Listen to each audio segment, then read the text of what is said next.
আমরা শুনছি বিভিন্ন কার্ড দেওয়া হবে, ফ্যামিলি কার্ড দেওয়া হবে, কৃষক কার্ড দেওয়া হবে। আমরা চাই কার্ড দেওয়া হোক, জনগণ সুবিধা পাক, কিন্তু এই কার্ড জনগণ পর্যন্ত পৌঁছাবে তো? 2000 টাকার কার্ড নিতে 1000 টাকা ঘুষ দেওয়া লাগবে না তো? তাহলে ঘুষ, চাঁদাবাজি সেটা যদি আমরা নির্মূল না করতে পারি, এই সকল সুযোগ সুবিধা কি জনগণের কাছ পর্যন্ত পৌঁছাবে? একদিকে বলা হচ্ছে কার্ড দিবে, আরেকদিকে ঋণ খেলাপিদেরকে সংসদে নিয়ে যাওয়ার চেষ্টা করা হচ্ছে, নির্বাচন কমিশনকে ব্যবহার করা হচ্ছে, আদালতকে চাপ প্রয়োগ করা হচ্ছে। ফলে কেমন দ্বিচারিতা? যদি প্রকৃতপক্ষেই জনগণকে সুবিধা দেওয়ার নিয়ত থাকে, তাহলে কেউ ঋণ খেলাপিকে নমিনেশন দিতে পারে না। যারা ঋণ পরিশোধ করে নাই, তারা সংসদে গেলে আপনার মনে হয় তারা ঋণ পরিশোধ করবে? আর এরা আবারও ঋণ নিবে, এরা আবারও টাকা লুট করবে, এরা আবারও টাকা পাচার করবে বিদেশে। আমরা তো এই বাংলাদেশ চাই নাই, আমরা তো সেই লুটেরাদের বিরুদ্ধে গণ অভ্যুত্থান করেছি। পরে নতুন কোনো লুটেরাদের আমরা ক্ষমতায় যেতে দেব না, বাংলাদেশের জনগণ তাদেরকে ক্ষমতায় যেতে দেবে না।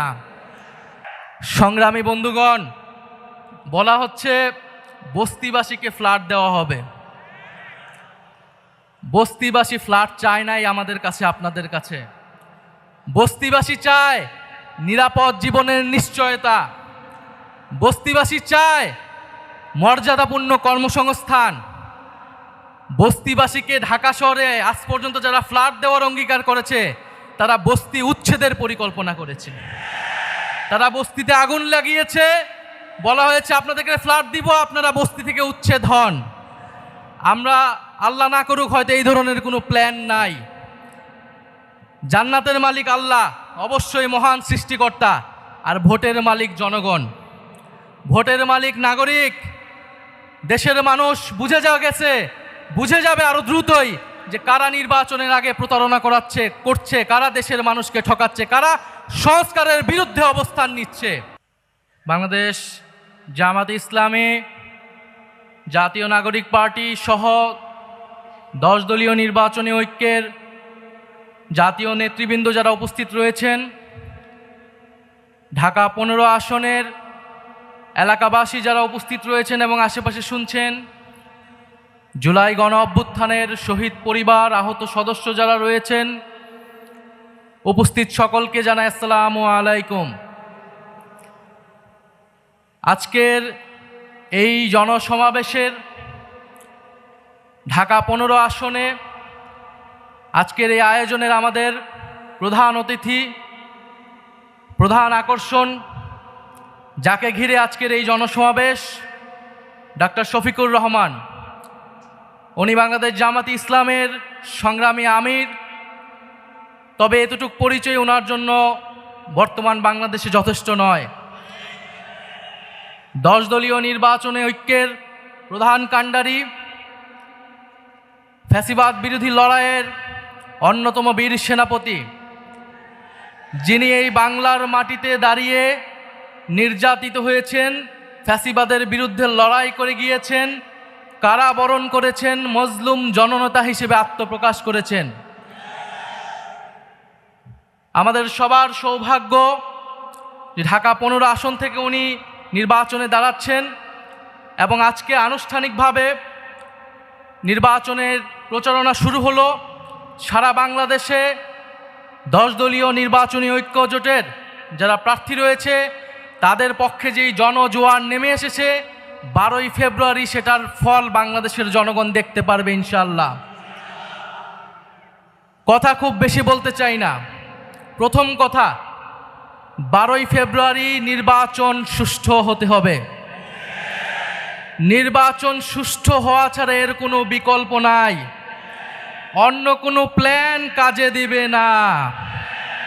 নির্বাচন সুষ্ঠু হওয়ার জন্য নির্বাচন কমিশনকে নিরপেক্ষ আচরণ করতে হবে। উভয় দলের জন্য, উভয় জোটের জন্য একই রকম আচরণবিধি থাকতে হবে। কোনো ধরনের বৈষম্য মেনে নেওয়া হবে না। ফলে নির্বাচন কমিশনকে স্মরণ করিয়ে দিচ্ছি, আমরা এখনো মুখে বলে যাচ্ছি, আমরা এখনো মাঠে নামি নাই। কারণ আমরা মাঠে নামবো নির্বাচনের জন্য, আমাদেরকে আন্দোলনের দিকে নামতে বাধ্য করবেন না। দ্বিতীয়ত স্মরণ করছি আমাদের ভাই শরীফ ওসমান হাদিকে। শরীফ ওসমান হাদি আধিপত্যবাদের বিরুদ্ধে, গণতন্ত্রের পক্ষে, ভোটাধিকারের পক্ষে লড়াই শুরু করেছিলেন ঢাকা ৮ আসনে। আজকে পুরো সমগ্র বাংলাদেশে এই লড়াই ছড়িয়ে গেছে। ইনসাফের লড়াই, আজাদির লড়াই, সার্বভৌমত্বের লড়াই। আমরা মনে করি আমাদের জাতীয় লড়াই শেষ হয়ে যায় নাই। বাংলাদেশের বিরুদ্ধে চক্রান্ত চলমান। আধিপত্যবাদী শক্তি, ফ্যাসিস্ট শক্তি এখনও দিল্লিতে বসে কথা বলতে পারছে, নানান ষড়যন্ত্র করতে পারছে। ফলে আমাদের এই জাতীয় লড়াই আধিপত্যবাদের বিরুদ্ধে, ফ্যাসিবাদের বিরুদ্ধে এবং দেশের ভিতরে আমাদের দুর্নীতি এবং চাঁদাবাজ এবং বৈষম্যের বিরুদ্ধে লড়াই, এই উভয় লড়াই আমাদেরকে একসাথে চালিয়ে যেতে হবে।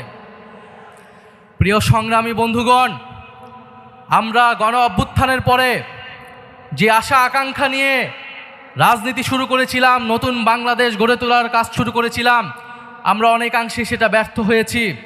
আমাদের অনেক অসমাপ্ত কাজ রয়ে গিয়েছে। ইনশাল্লাহ এবারের নির্বাচনে 10 দলীয় নির্বাচনী ঐক্য বিপুল ভোটে জয়লাভ করে আমরা সেই অসমাপ্ত কাজ সম্পন্ন করব সবাই ঐক্যবদ্ধভাবে। কারণ আমরা ঐক্যবদ্ধ বাংলাদেশ, আমরাই বাংলাদেশ।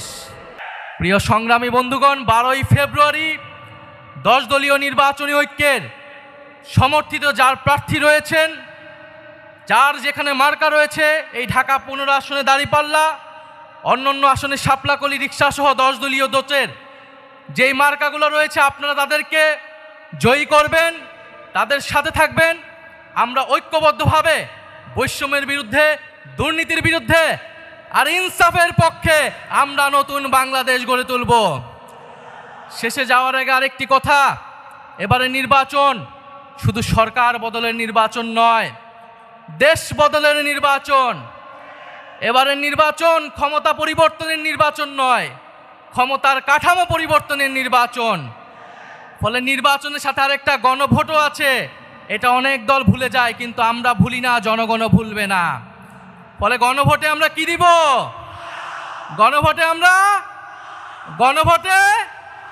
পরিবারতন্ত্রকে, দুর্নীতিবাজকে, বৈষম্যকে, আধিপত্যকে, গণভোটে ইনসাফে, গণভোটে 10 দলীয় ঐক্য জোটে ইনশাল্লাহ আমরা এবারের গণভোটে হ্যাঁ জিতবে। 10 দলীয় নির্বাচনী ঐক্য জয়লাভ করে সরকার গঠন করবে এবং বাংলাদেশকে সামনের দিকে নেতৃত্ব দিবে।